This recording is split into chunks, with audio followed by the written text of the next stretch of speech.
can our homes be places of sanctuary, right? When we think about the domestic church, are we thinking about creating a place where my wounded son, daughter, spouse comes back, and this is a safe haven where they are reminded of their goodness?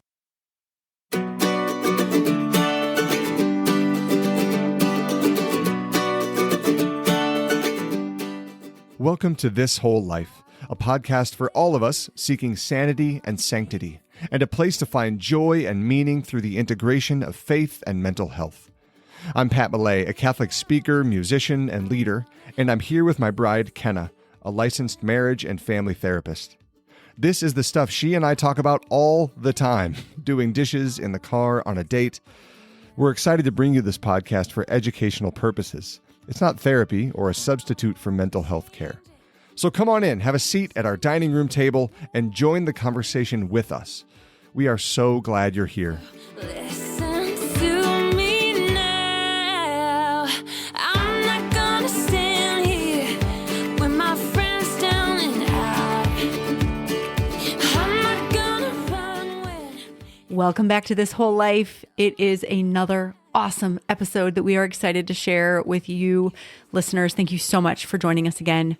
Thank you, dear husband, in your less than 100% state. Hello. For joining us. And today, my special guest is that bad the very whole time, white. It might be that bad. Oh my gosh. Because you are fighting something, my friend. It's no fun. I feel better than I did yesterday, but my voice would not indicate that. So Yeah. I apologize in advance. If you're listening right now and you can't stand it, Yes. I'm going to talk as little as possible, which actually works really well for this episode because does. you are the expert and I am happy to sit at your feet so quietly. For those who are new to the podcast, Pat does not normally speak like this.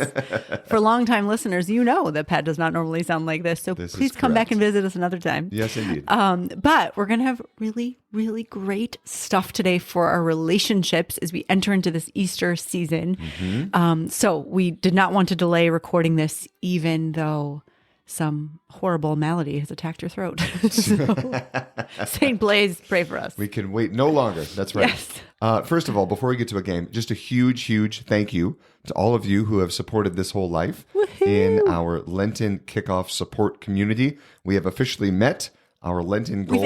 We've officially exceeded our Lenten goal for 2025. All of you alms givers out there, you have outdone yourselves. And I genuinely, truthfully, can't tell you how grateful we are for your support of this podcast, of the work that we do, of listening and sharing and helping this great information, these great resources to reach as many people as possible. So thank you. And if you could see Pat's office right now, it is a jungle of boxes, of equipment, of things that I have warned my children, if you rattle that box too much, you will not eat tonight.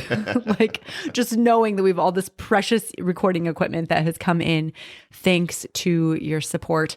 And so that support can continue. It was a kickoff in Lent, and we would love to have you along for the ride with us. Yep. As we continue to support This Whole Life. That's right. Awesome. So let's have some fun on that note, if you don't mind. Okay, are we not doing highs and hearts? Are we doing a game instead? Ooh, let's do a game first and then highs and hearts. Okay. How about that? Cool. So this episode is going to be released in the Easter season of 2025. And as much as you love Lent, my dear, your boy Pat Millay loves Easter just as much, if not more. So here's what we're going to do, okay? For a little Easter-themed, not so much a game, just a fun conversation. Okay. I'm going to show you 10 world-famous candy bars. And if you're listening at home, I'm going to talk through the list of 10. I need you and me to, as quick as we can, rank them from 10 to 1. Okay. So we're each going to start with number 10. Okay. We're going to work our way up to number 1, and we're going to see what the final rankings are. Okay? Okay. So the 10 candies on the list of ultimate Easter rankings. This is going to be on the show notes as well. This will be in the show notes as well. Image. That's right. Mm-hmm. That's Okay. right. Skittles, regular M&Ms, peanut M&Ms, Whoppers, Cadbury what is that? cream eggs, Oh gosh. Starburst, Swedish Fish, Kit Kat, Okay. Snickers, Okay. and Reese's peanut Oh butter my gosh, cups. this is gonna be trippy. I All right, I'm already- ready. Are you ready? Are you ready? I'm ready. Ladies first. I'm ready. What's your number 10? What's Number dead 10, last? Cadbury eggs. Come on. Disgusting. Oh boy. What is that in the middle? That goopy, messy, drippy. It makes my teeth hurt to think about it. Okay. Minor spoiler alert, you're going to have to wait a while to hear Cadbury eggs come out of my mouth. Okay. What's your So, number 10? Number 10, Whoppers by a mile. Yeah, I knew that was coming. Why would you put chocolate around chalk and feed it to people and You call have it candy? such a campaign They against are malt. disgusting. They are an abomination. They are. If you told me that that's what Adam and Eve ate in the garden to bring sin into the world, I would have said, feels about right. Yep. They are terrible. Okay. Number 9. Number 9, Reese's peanut butter cups. Oh my gosh. Again, with the fake, it's just not real. I can taste it. Can I just be upfront with you and tell you that whatever your number 1 and 2 on this list are, they're not going to be organic farm to table. Okay. So I get it. You think it's fake, But like the texture, like it's like just so granular, like the sugar, like they man. didn't like melt it enough. I don't know. Okay, what's your number 9? I knew that ours would be different, but that is really disappointing. Okay.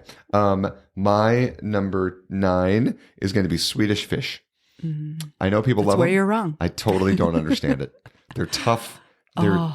They're not even chewy. They're just tough. I could go for some right now. There better be some in our Easter baskets. Oh, gross. All right. Hint, I'll hint. see what I can do. Yeah. I hear ya. Number 8, my love. I think I'm gonna go regular M&Ms. Oh, They're just basic. my. We've gone from like bad candy to just like, take it or leave it. Like, I don't need those. If there are no other options and I have a hankering for, some sweet, all right, fine. But yeah, regular M&Ms. I mean, they're there as like a base for launching awesome M&Ms like pretzel M&Ms, I'm borderline disappointed. which aren't on your list. fine. You are certainly not borderline surprised by any means. So number 8 and 7 are close for me. I'm going to go with number 8 is Starburst because half of them 'Cause the are yellows, just not good. The yellows. Like, I mean, oranges, you're on the fence about the orange, no? no. No. They have a bag now that's just the reds and pinks. Correct. If you made that candy, Yes. top 5 candy for Okay. sure. Okay. So that's All fine. I right. know they have that. Good to That's fine. reality test I you wanted there. to be as kind of OG candy as possible Yes, here. yes. Right. When half of the bag of candy is just not good, it can't be that good of a candy. The pinks and reds elevate it. It would be 10 if not for the pinks and reds, but it's stuck at 8, unfortunately. 7, my dear. 7. Okay, now we're in tricky territory. I'm going to go with Kit Kats Oh, because the texture is not satisfying. They're like they are wafers. That's literally the definition. They're like They're a lot chocolate like covered wafers, you're right. and they just like evaporate in your mouth. And I want a candy I can sink my teeth into. yes, they do evaporate Okay. into deliciousness. Number 7. This was the toss up for me with number 8. Number 7, I'm going to go Skittles. Skittles are also fine. If you are catching a theme, Yeah, the on my bias list here, against the fruit. the fruit is all the way at the bottom. The fruit and the malt I'm are not at gonna the turn, bottom. yeah, the of it. Whoppers I literally don't want. The Swedish fish I probably don't want. The rest is like I'll eat it. Yeah. But if there is chocolate available, why would I settle for something that is trying to be healthy? You're getting passionate. I am. And I your have strong voice feelings about sounds this. like Yes. you're going to cry like any moment. Maybe I am that emotional. You don't know. Number 6. Okay. I think I'm going to go. Ooh, again, these are all things that I would happily receive. I'm going to go peanut M&Ms Okay. because they're just on the brink of like, if there are other things, I'm going to choose it ahead. Okay. Peanut M&Ms. All right. Fair enough. At 2. This is why you and I work so well together It's as so a true. complementary It's true. romantic relationship. Is I get all the stuff you don't want. We and vice share an versa. Easter basket. It's great. And Even the yeah. Skittles. I'll take the reds and pinks. You take the yellow and orange. It's great. And the greens. Sorry, Don't forget the Starburst, not greens. Skittles. Oh, the gross. green Yeah. Skittles. No. All right, number 6. This is where it gets tricky Okay. because there's only chocolate left. The least awesome thing left is Kit Kats.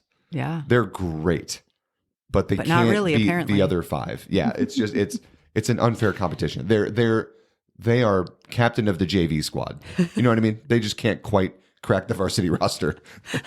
Number 5, top 5 for you. I love that you're mixing your two favorite things, sports and sweets metaphors. now. Correct. Yes. Yep. Okay, top 5. I'm trying to think what I have left. So I think I'm going to go Snickers. Okay. Mm-hmm. No. Yeah, okay, Snickers. Excellent texture. They just don't last that long. They don't satisfy. I'm not gonna. Do you remember that campaign when they acted like Snickers bars were protein bars? They still do that. Like you should no. They do protein. not. Oh, not In protein this bars. land, I guess they would show like people working out and be like sitting on the bench, like taking a Snickers break. That was a real thing. Yeah, there's peanuts. Okay, that was a real thing. Okay, so Snickers, they go too fast. I cannot savor them.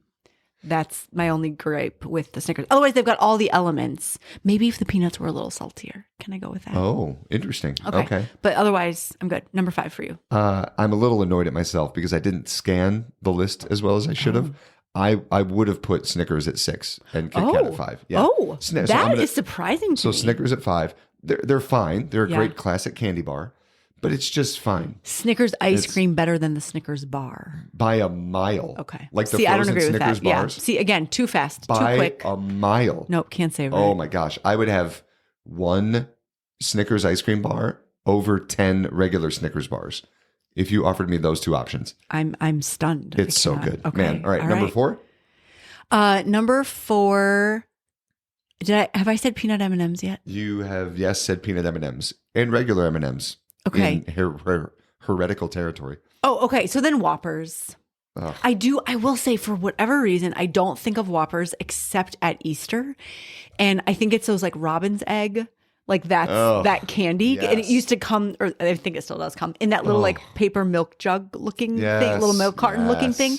And so I think I associate Whoppers with Easter. And so particularly because we're talking about Easter right now. So disgusting. Okay, we've already covered your disgustingness. Now I'm preaching its goodness. In our Easter baskets as kids, and I would just mock and ridicule. It was terrible. Number 4 for me, I'm going to go with. Oh golly, it's so tough. These next 3 are like on my Mount Rushmore of candy. Okay, 3 out of 4. Hence why they're in the game. I'm going to go Cadbury eggs number 3. I did not see that. They are elite, but they are There's tied not a lot of to space. like a feast, right? Like I don't eat Cadbury eggs in August just for fun. True. I They would, have a context. but I feel weird about that. Like if you're eating Cadbury eggs in August, somebody walks by and is like, "Are you okay? Yeah. what's going also, on in your like, life?" how old is that thing? Yeah, right. Because they don't sell those in the store fresh. So the fact that they're like confined to this one like month of the year limits their potential a little bit, but they're elite. They're fantastic. All right. Yeah. Number 2? No, number 3 for you. I'm sorry. Oh man. Okay, I'm gonna go Starburst. Here is how persnickety I'm getting right now, because you have to unwrap them, which I know you can also get. Like they have like Starburst minis. Did you know this? Where they're not wrapped, and it's just you can just like throw back a handful of Starburst, which sounds like a terrible idea and a choking hazard. And Every your dentist would right be now your dentist would be having so a ticked at you. panic attack. Yep. So I'm just by virtue of the fact that you have to unwrap them, I'm gonna go with that. That's hilarious. You're never lazy, but that's a funny take from you. Okay, I think I miscounted. So number 4, Cadbury eggs. I'm going to stick with it. That's fine. Number 3, Reese's peanut butter cups. Yeah. Again, just exceptional. And I know you have feelings about the different shapes as well, that there are superior, because They're I all would different. say the chocolate tastes different based on the shape. The density of the chocolate. Proportion of chocolate to peanut butter is different. Right. The Christmas tree is different from the Easter egg, is different from the normal size. The Halloween pumpkin. Peanut butter cup is different from the pumpkin, is different from the mini Reese's cups. They're all different, and they're all fantastic. Number 2. Swedish fish, just because I only see one flavor there. And I want a little variety with my fruits. Okay. So All Swedish fish, excellent texture, staying power, longevity. I mean, I could munch on a box of Swedish fish for like a month. Oh, gross. It would be, What a terrible month. And throw them in the freezer. They'll last even longer. Okay. So that's that. 2 for you. So my final 2 are my Dead two last. best friends. Yeah. M&M's and peanut M&M's. They the are brothers always friends of that yours. I never want to turn down. I'm going to go, I will just tell you, my number 1 is regular M&M's.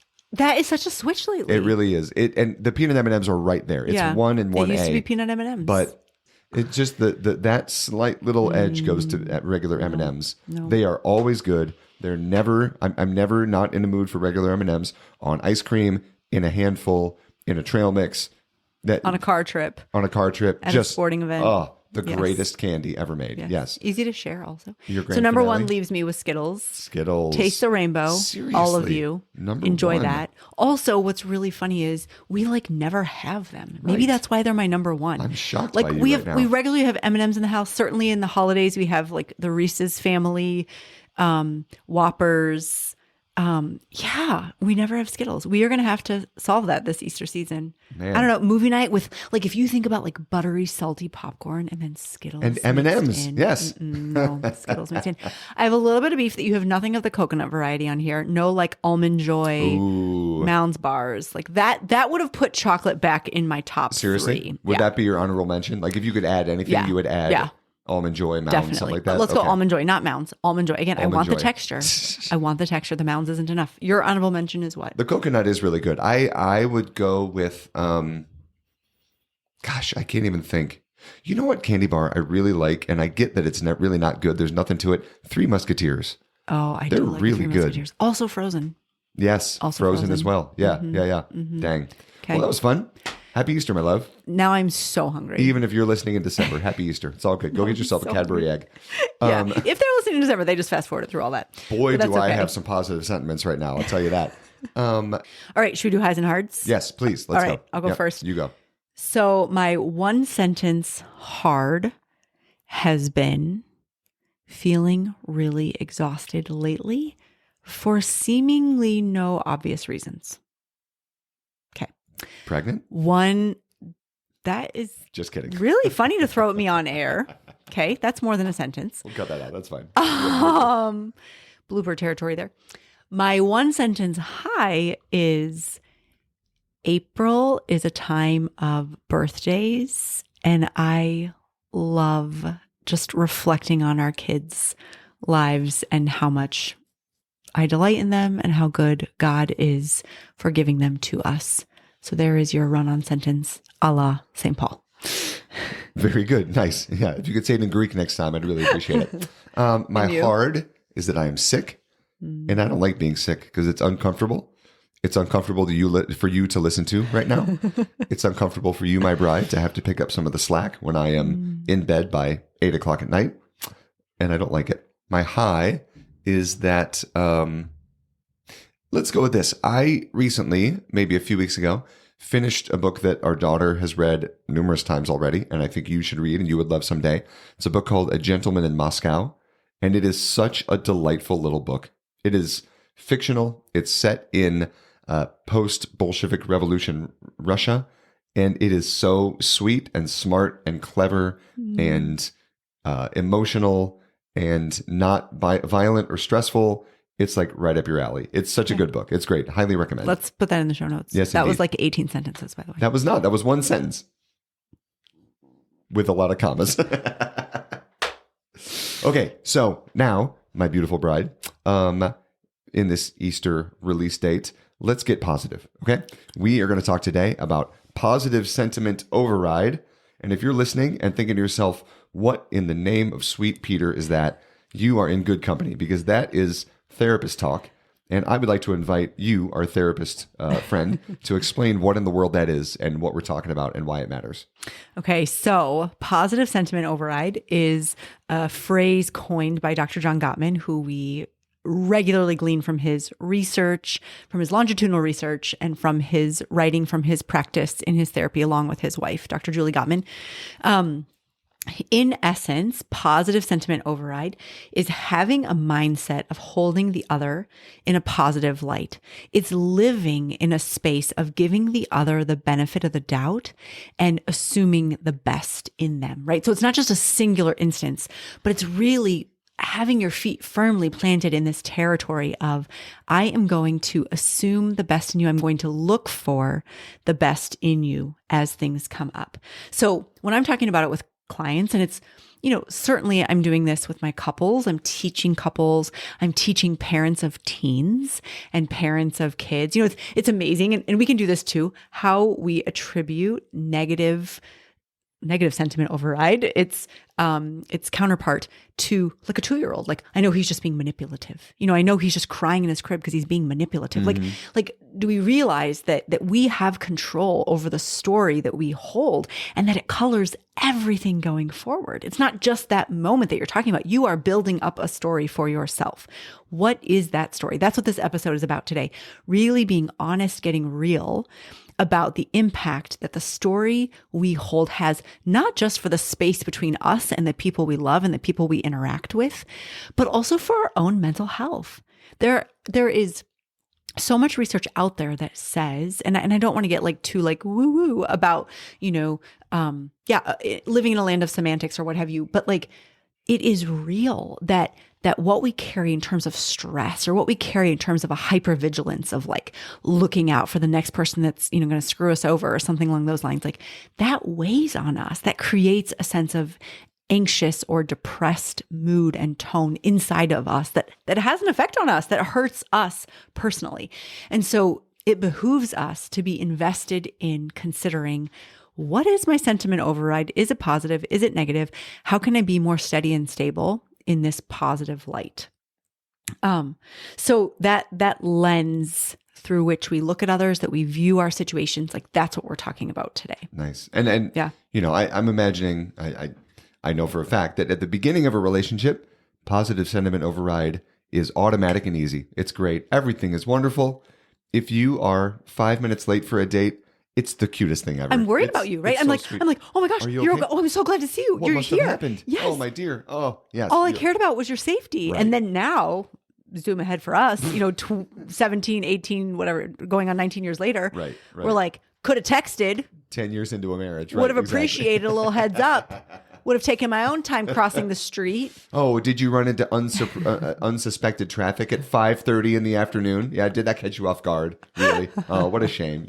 So it's natural that it becomes more difficult or takes more effort to live in positive sentiment override as a relationship matures. There's history, there's emotional stuff, right, that we bring in of the wounds that have happened over the course of a long relationship. There's just the daily grind, that wears on both of you. But the bottom line is we need to be aware of how much control we have over this lens that we are looking through.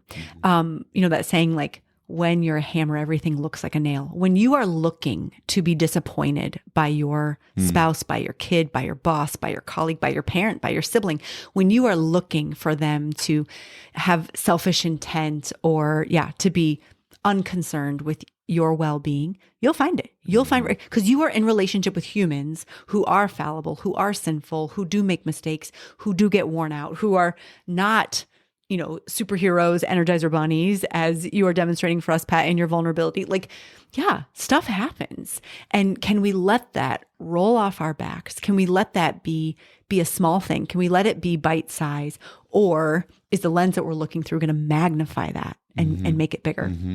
So is, this is obviously a very psychologically grounded principle. This podcast that we do is not just about psychology, though. Are there ways that positive sentiment override connects to what we do as people of faith with our relationship with God? Yeah, absolutely. I mean, so here's my perspective, right? Like, not to be Debbie Downer, but for the sake of illustration and to create this contrast, can we all agree that the world we are living in is harsh? It is a critical place. It is a place where we encounter disappointment, where we encounter people letting us down, betraying us even, where we get a lot of negative feedback about ourselves through the media, through the culture, also in real ways, through feedback from friends, colleagues, bosses, what have you. That if that is what goes on outside of the walls of our home, can our homes be places of sanctuary, right? When we think about the domestic church, are we thinking about creating a place where my wounded son, daughter, spouse comes back, and this is a safe haven where they are reminded of their goodness, where they are reminded of their value, their worth, their dignity, just by the way I make assumptions about them. That when my kid forgets to do his chore and he's already in bed, that I'm muttering to myself, selfish 12-year-old boy, or am I going, I know he's been really working hard at the passion play at school and he's on 2 baseball teams right now. He'll catch up on Saturday. When you talk about how does this impact our faith, do we get to be the merciful presence of Christ to one another? Or are we that condemning, judging, critical, evil voice, that already exists so prevalently in our life? Can our homes be places of safety and comfort and refuge that those who live with us, or in our workplaces, we could talk about it that way too. Yeah. That people seek it and are like, oh, I'm so glad to be here, right? And here's the other thing. Maybe you are in the custom of writing beautiful, greeting cards to your kids on their birthday, love letters to your spouse on Valentine's Day and your anniversary, expressing your gratitude to your siblings, on their birthdays, what have you, when you see them at family reunions. But in the day-to-day, as lovely as all of that is, if in the day to day, right, in the small interactions, you have this kind of critical perspective, or this, I see your malintent or your selfish motives there. What is actually going to pervade? Like what environment, what is the person actually going to believe about themselves? That you see them as good? That might be hard, as lovely as your poetry is, on your spouse's anniversary, to think about, like, we actually have a lot of power in the day to day, right? That's so much of what this whole life is about. It's about every day we have these opportunities to choose to live lives that are more faithful to who God has made us to be. And I think that taking on a positive sentiment override, particularly to those who have been entrusted to us through our marriages, through our families, our coworkers in our workspaces, like, this is an important part of our call to discipleship. I was speaking with to a group a few weeks ago, and I can't even remember what the topic was or why this came up, but it was something around the idea of identity with a group of high schoolers. And the way I put it to them is that one of the names that the evil one has in Scripture is the accuser, right? And I was talking about it for their purposes in terms of their own self-image, the way that they look at themselves. And the way I proposed it is, the devil's job is to accuse. Don't help him with his job. Don't self-accuse. Don't self-incriminate. By all means, examine your conscience, identify your sin, confess it so that you can be free of it, but then be free of it. Don't condemn yourself for things that have already been forgiven, right? And I think this principle seems to apply with this positive sentiment override as well, to look at somebody that I'm in relationship with and to not accuse, to live in a space where I'm giving the benefit of the doubt, where I'm accepting that I don't know what's going on inside their heart. I don't know why they might have done something. Where I guess then where's the space for, I know that you've talked about in sessions that you've had with clients, it's come up in our own marriage, when somebody just says, positive override is fine, but they're a jerk, or they did objectively terrible things. Yeah. Where's the space for identifying and acknowledging that they have done something for which there is no explanation, and still to live in this kind of positive sentiment override? Right. No, absolutely.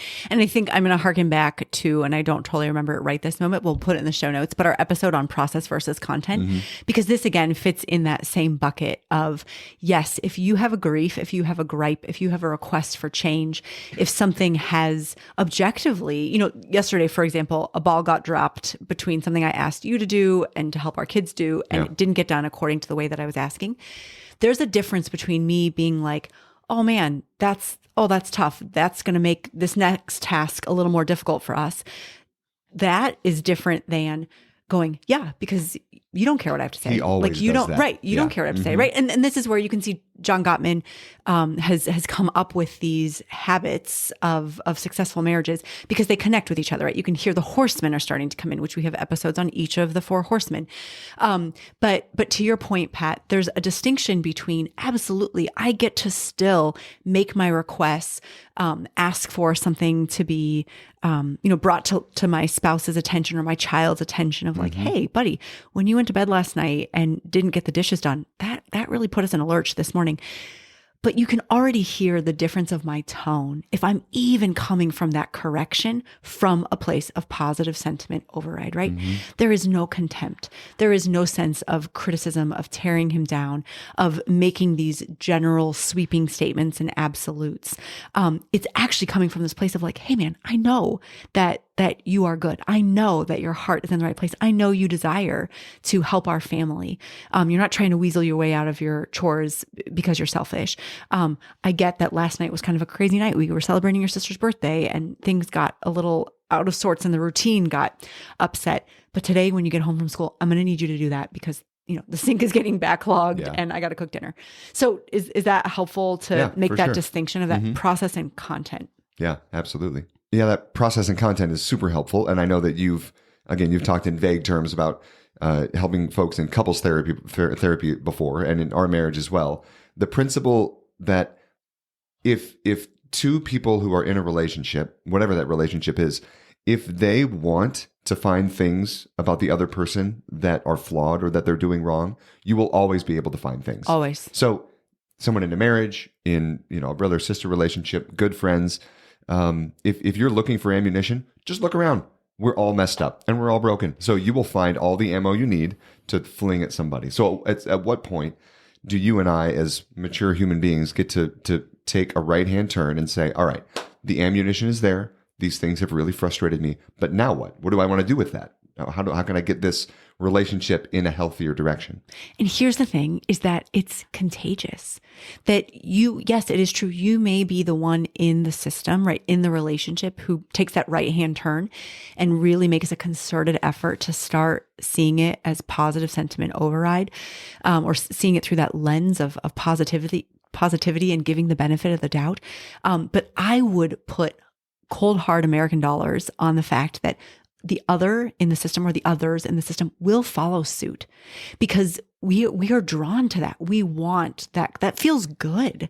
I'll often talk with clients about like the difference between a prickly pineapple outside and the gushy, juicy, golden sweet inside. Like we all want that inside stuff. And when you model that and you demonstrate that, others will follow suit. So particularly for parents, who maybe are looking at their teen age children who just seem to be a negative sentiment override all the time with each other, with you as the parent, like, I want to challenge, this isn't quite our challenge by choice, but I want to challenge, like, can you be the one to take that bold step first, that vulnerable, risky step and just try it? It's not going to happen overnight, but try it and see if there isn't some shift in those around you to kind of model where you're at because it's attractive, right? It draws you in and other people are like, I want some of that. And they are going to pick up on the way that you're seeing, the way that you're perceiving, the way that you're looking at that. So I think on that note, it could be helpful too to talk about like, how do I know I'm in a place of negative sentiment override? Let's get negative. Yeah. So it's pretty simple, right? Again, we're talking about like, what's that instinctual response? What's that like seemingly automatic, involuntary reaction. How are you coding the information that's coming in, right? Your spouse forgets to do something. And what's that knee-jerk reaction? When it is a place of assuming the worst of the other, right? It's the opposite of positive sentiment override, but assuming the worst of the other. When it is, looking for malicious intent. I've definitely worked with individuals, with couples who they'll tell me something that outwardly I'm like, that's amazing. The marriage is making progress or that relationship is making progress or I love that your, parent did that for you. And they're like, no, but I know what that's really about. And I'm like, oh gosh, geez. That is a sign that you are in a place of negative sentiment override and that needs to be addressed. And no one can do that for you except for you, right? If you are waiting for them to be perfect, if you are waiting for them to never mess up, you're going to be here till the cows come home. But if you can take that first step of going, you know what? Things that, are violate a boundary, overstep, that are irksome, I'm going to address them objectively, clearly, behaviorally, and everything else, I'm just going to give the benefit of the doubt. Like you yourself are going to feel better. Even if their behavior doesn't change, you yourself are going to feel better about things. Right. One of the things that I think is so funny and is a sign that we humans are really drawn to being in positive sentiment override, like we were made for that positive sentiment override, is, I don't know if you have this experience, Pat, because we never compared notes, but I know for me, like I'll go on my 4-day silent retreat every Lent. Yeah. And, I'm like, oh my gosh, I'm so excited. I get to like take off the mom hat and be away from, family life and just really like do my thing and be on my own. It's going to be so wonderful. By the end of that first night, I am scrolling pictures and videos of our children and our family, and I'm, watching. And your husband. There, of course, so many pictures of you, babe. But I am looking at these things. I'm looking for it. I mean, truthfully, for you, it's not so much pictures, but I really do. I go through the Rolodex of memories in my mind. I remember when I first laid eyes on you, like really laid eyes on you. We'd been friends, but like really laid eyes on you, Yep. and like remember that and remember how I felt. Our first conversations, our dates, like when we got engaged, like we do that. We want to be in this place of seeing the good of others. We need to intentionally be choosing that as well. Recognize that there's something that our mind can make this intentional choice. Yeah. As somebody who still is not great at this all the time, it has felt to me sometimes like it's just a little bit too simple, right? So if I'm going to have a better relationship, all I have to do is just think more positively about the person that I love and give them the benefit of the doubt. So number one, is it just that simple? And B, how do we move in that direction? Sure. So a few things. And again, we're talking about, in relationships that are more long-term, that are deeper and have a greater capacity for intimacy. And we have a greater desire for intimacy. So yes, it is a piece of it is, Pat, truly having this mindset, making this decision and saying, I want to see the good in them. One of my favorite tricks, and I think I've shared it here before, is if I'm particularly struggling with someone and I find myself in a place of chronic negative sentiment override, is my prayer that day, that evening is, Lord, let me see them as you see them. Because I trust that God continues to see their goodness, even as they mess up, even as they sin in ways that I don't even know about. Yeah. But that he sees their goodness. And so that has really helped me when I am deep in a hole of just, and just really only seeing how this person keeps screwing up. They can do no right. Yeah. Yeah. So that's one piece. Another thing I would say is to ask the question of, are we loving each other in our love languages, right? We have another episode dedicated to Gary Chapman's love languages. And I think that's really important, especially with people that we are in the day-to-day with, our spouse, our children, our siblings, if we're still at home, our roommates.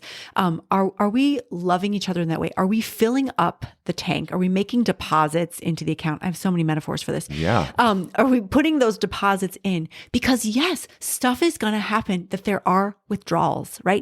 And we don't want to go into a place of overdrafting. We don't want to be in the red.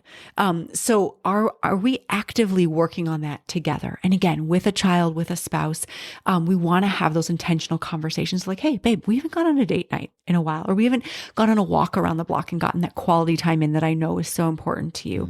Or maybe I'm just going to, pick up a Snickers bar and a greeting card on the way home from the office. Ice cream, Snickers, thank you. Well, I'm not going to put that in your work bag because that's where I was going with that. But like, a little surprise because your gift giving is your love language. Like whatever that is. I remember one time, Pat, I was really in a place of negative sentiment override with you. And I was just kind of railing on you about all these little things. And you, praise God, must have been in a positive place because you had the ability to, like, number one, stay in your window of tolerance, which we should do an episode on that soon. Yep.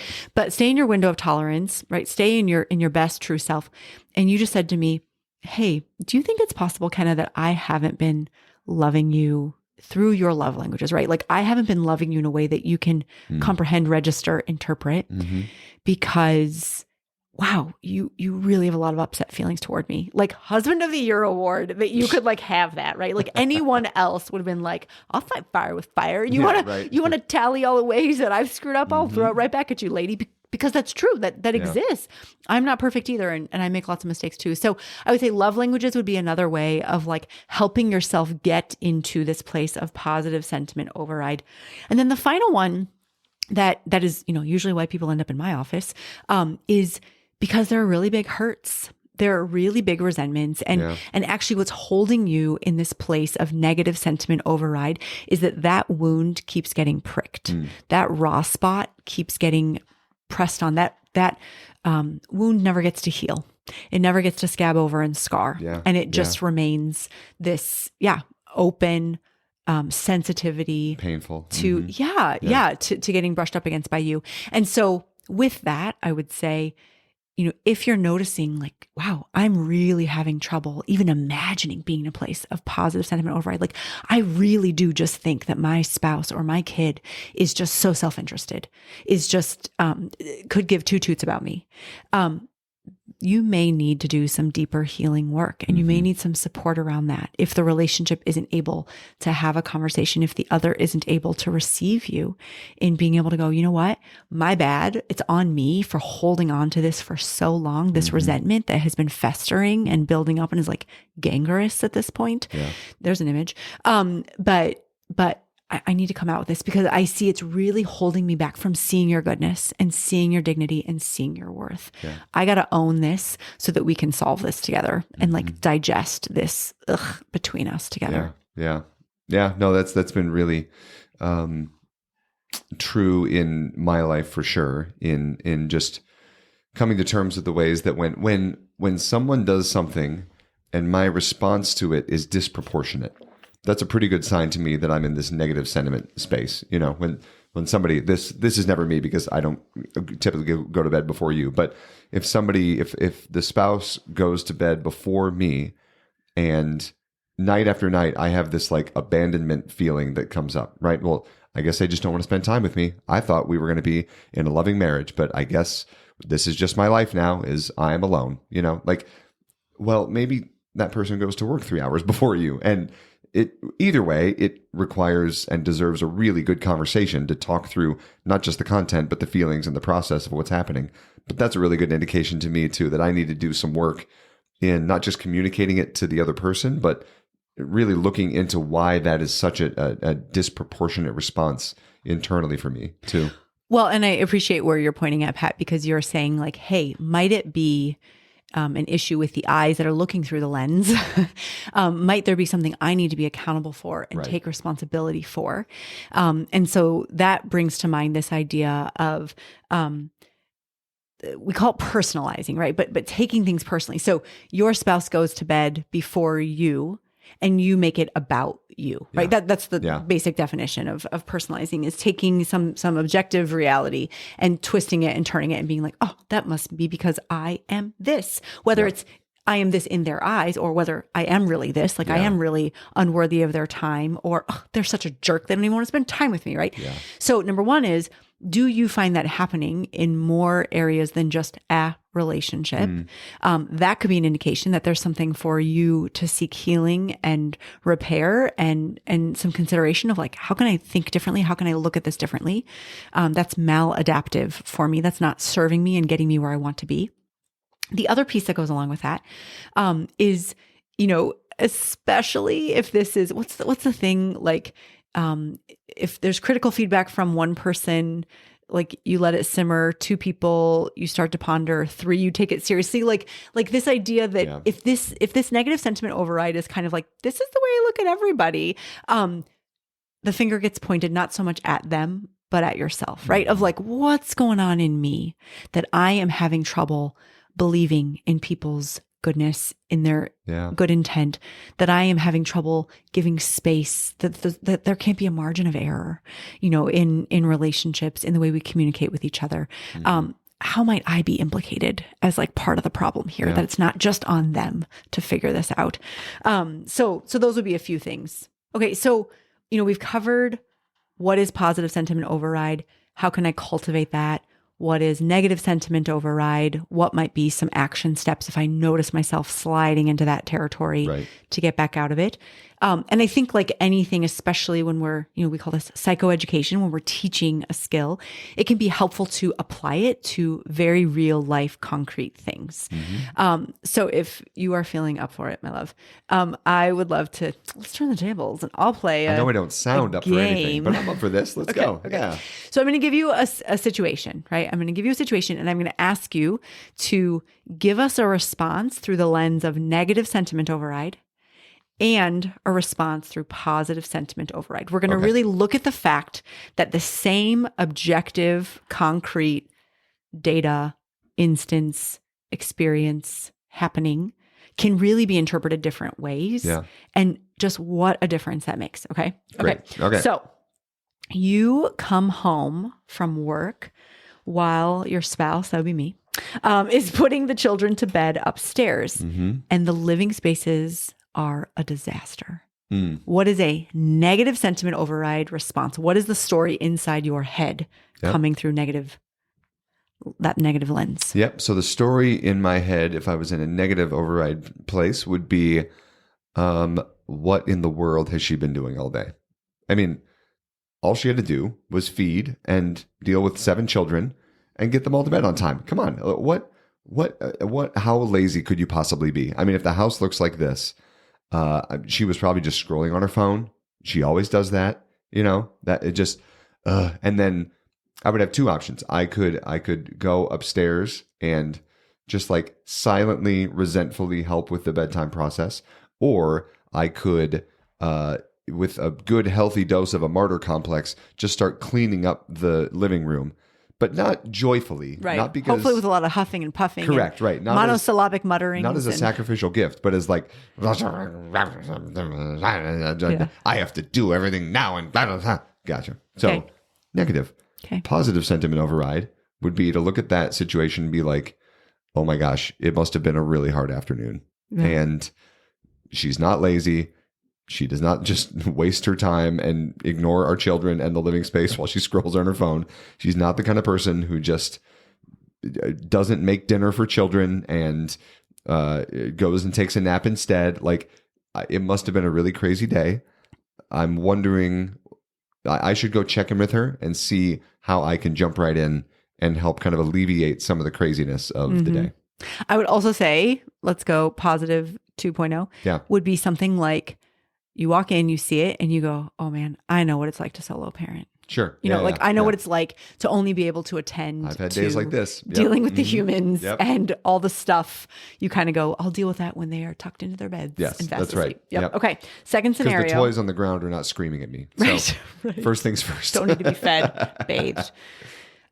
Your spouse doesn't respond to your texts during the workday. Ooh. This is a very common one. I feel targeted right now. Really? No, not really. Oh, okay. A little bit. What was the situation the other day when you would send me like 8 texts in a row? Oh my gosh. And what was I don't even remember what was going on. What was I doing? I think it was birthday related stuff. I was home or something, but it was like 8 to 10 texts in a 5-hour period. And then the salt in the wound was that when I did have time to sit down for like 5 seconds that day, the one text that I responded to was the one with like my extended family on the text as well. So you knew that I was on my phone, but not responding to your text. It was like a goofy, funny text. You sent a meme or a GIF. You like send something funny, lighthearted. And I was like, Rome is burning and we have 55 things to get done before the birthday party. Yeah, that was, I don't even remember where I was, negative, positive. I'm not sure what land I was living in. Okay, so what are your scenarios? What are the responses you could have? So the negative response would be, well, they never think about me when I'm not around. She's just thrilled to be at work because she doesn't have to deal with any of this annoying family stuff. That's where she really is happy. And I and the children are just a frustration and an inconvenience for her. And clearly, because she has left me on red for 8 hours, she doesn't care enough to just let me know that she is still alive. You know? Yeah. The positive override would be much more like, again, man, it must be a really busy day. And I do not find her to be the kind of person who just willfully ignores me because she thinks I'm not important. I find her to be the kind of person who is busy oftentimes and is good at being present to the things that are right in front of her. So none of this is... I like that. I like that story. Yeah, right. See? None of this is like emergency room type stuff. If it were, I would call her. I would make sure that she talked to me. Totally. In the meantime, I'm going to let her do what she has to do. We will deal with this stuff when we both have time. Yeah. Okay, final one. This is a funny one. Your child makes breakfast in bed for you. What's a negative read on that? My first thought was there's no negative read. That's wonderful. And then I immediately realized what the negative read is because I am very comfortable with this negative read. And the negative read is, dear sweet Mary, what does the kitchen look like right now? Like if this breakfast on my plate looks like this, I can't begin to fathom what the kitchen looks like. Yeah. There's like probably a milk carton sideways in the fridge that's open. Pouring both into the the fridge floor. and the ice cream and the milk carton are open. It's pouring out onto the floor as we speak. There's burning toast in the toaster that's threatening to burn down the house. The eggs have blackened the pan, and now we have to get an entirely new pan. There's flour spilled all over the floor, and they didn't even bake anything from scratch. They just wanted to play with flour. That's the negative sentiment override. The positive sentiment override is how generous and thoughtful this sweet child is. This child that I do love so much, even when they make a mess, that is wildly inconvenient. And if a messy kitchen is the content, if that's what's happening downstairs right now, if a messy kitchen is the price that I have to pay for receiving the love of my child, then so be it. Mm-hmm. We can figure that out. And maybe it's something that the kid and I clean up together.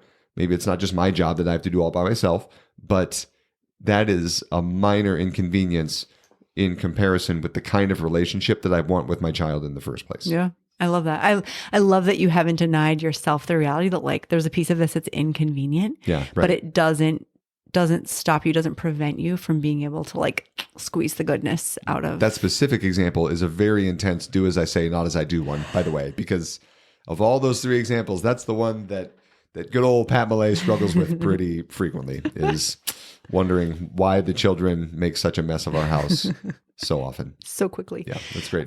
So with that, right, we're in this territory of concretizing this concept. Let's talk about our challenge by choice for this episode. Yeah, girl.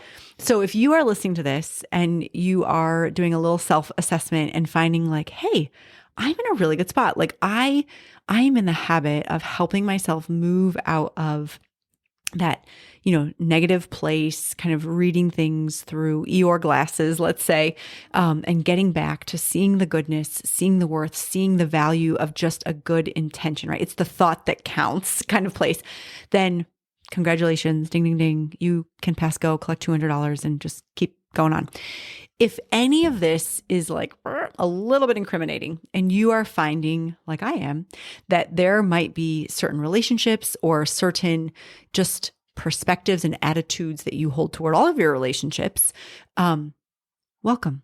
Join us here by the fire. You are in good company of humans who are still undergoing this process of change. And my challenge by choice to you would be to take some time to reflect, particularly of those things that we said can help move you toward positive sentiment override. What might be your next step? Might it be speaking with your spouse or making some moves, with your children, with the people in your life of more love language kind of activity going on? Might it be that there is a hurt? There is a resentment that continues to grow despite your best efforts to shove it in the closet that needs to be brought out, that you need maybe to enlist some support to be able to digest and to process and to heal from. Might it be that you need to be more reflective and recognize the goodness of these folks, making a prayer to the Lord? God, let me see them as you see them. Let me see their goodness. Let me see their beauty. Let me see the delight that you find in them and help me to share in that with you. Those are some really concrete ways to do it. It's going to take you reflecting on your own life, right? We can't do that part for you. So roll up your sleeves. The Easter season is a great time to say, Lord, I seek you in this joyful, life-giving time, in this time of promise and hope. That is our challenge by choice today. Love it. No small task, and I am confident could be a really life-giving, maybe even life-changing one, relationship-changing one. Again, this stuff should not be underestimated and discounted just because it sounds easy on the surface. And it's not just our effort. It takes a significant amount of grace to move in that direction. Could you wrap us up in prayer, my dear, so we can invite that grace in? In the name of the Father, and the Son, and the Holy Spirit. Amen. Lord of life and love, we welcome you into our lives, into our hearts. We ask you to dwell in the spaces between us and those that we encounter in our life, especially those that have been entrusted to us to lead them to you. That we know that part of what draws souls to you, Lord, is that we reflect the joy, the gratitude, the freedom, the authenticity that comes with being a disciple of yours and being in a place of seeing others' dignity is part of how we do that, God. So can you help us to see where we are finding it difficult to live in this way, attend to us there, Lord. We invite you in. We beg you to be there, so that we can be healed, so that we can reflect to others what beauty, what goodness they bring to our lives. And we place this all in your hands, Lord, entrusting this to you. Amen. In the name of the Father, and the Son, and the Holy Spirit. Amen. Amen. Thank you, my dear, for all of your insight, for your wisdom, for your love. And I love being in positive sentiment override with you as much as possible. Thank you, dear listeners, for tuning in, for listening, and mostly for putting up with my voice. If you've made it this far, boy, are you committed. And it's really a testament to how great you are, my dear, if they can put up with this voice during the entire episode. So thank you for that. It's all good. We would love to hear from you. You can check us out at thiswholelifepodcast.com. Let us know your thoughts about positive sentiment override, or just give us your candy rankings, whatever you want to do. You can follow us on Instagram and on Facebook at This Whole Life Podcast. And we will continue building up this community of supporters, so you can support the work of This Whole Life at ko-fi.com/thiswholelife, or at the link in our Instagram bio. Friends, God bless you. Get out there, think the best of each other, and we'll see you next time. You're not alone, you're not alone, you're not alone. This Whole Life is a production of the Martin Center for Integration. Visit us online at thiswholelifepodcast.com. You're not alone, you're not alone, you're not alone.